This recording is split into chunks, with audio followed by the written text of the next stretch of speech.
reerkana ay hayaan waxaan ka codsanaynaa marka madaxweynaha dawladda federaalka madaxweynaha dawladda Jubbaland iyo gudoomiyaha baarlamaanka maxkamadda sare iyo dhammaan kursiga uu reerku lahaa oo si xaq darro ah 17 sano oo hadda loogu haysto dawladda federaalka qofka ku fadhiyana uu iska cad yahay lambarkiisana kumankeeda hadda la soo saarayo ama taqaanaa aad ka akhrin doontaan waxaana ka codsanaynaa dawladda Jubbaland madaxweynaha ka yahay Maxamed Axmed Islaam in beesha abaskuul ay ka maqan tahay saaxida ma taqaana Jubbaland oo aynu waxba aynu ku haynin adnoo haysid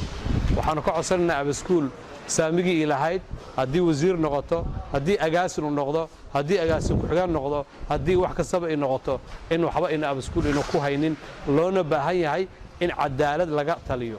cadaaladana ma aha in ma taqaana qofkii mudnaa maanta iyo qofkii aan mudnaynba in mid kastaba saamigiisii gooni loo dasiyo waxaan rajaynayaa dadka abaskuul ee gartay in ay baadi ka maqan tahay ee hanuunkaas ilaahay qalbigooda ku riday in hore u sii socdaan kursiga sida aan maqalay anigu ma joogin laakiin sida aan maqalay dacwo ku maqan yahay laba nin oo nin uu UNta wakiil ka ahaa Soomaalidana wakiil uu ka ahaa ninna hogaamiye kooxeedka uu wakiil ka ahaa yaa dhacay nin waa afay ninna waa in Cumar Jeesaan maqlay in Cumar Jees hogaamiye kooxeedka wakiishay oo wakiil uu ka ahaa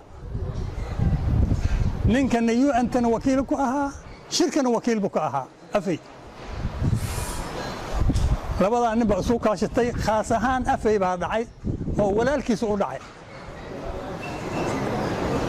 Ahmed Xaanshe ninka la yiraahdo yuu u dhacay marka maadaama aan laga hadlin hadda ka hor oo sidii uu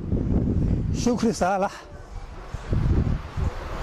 uu yiri abaskuul shir guud inta iskugu timaatay kama hadlin uu yiri waa runtiis maanta haddii ilaahay garansiiyay in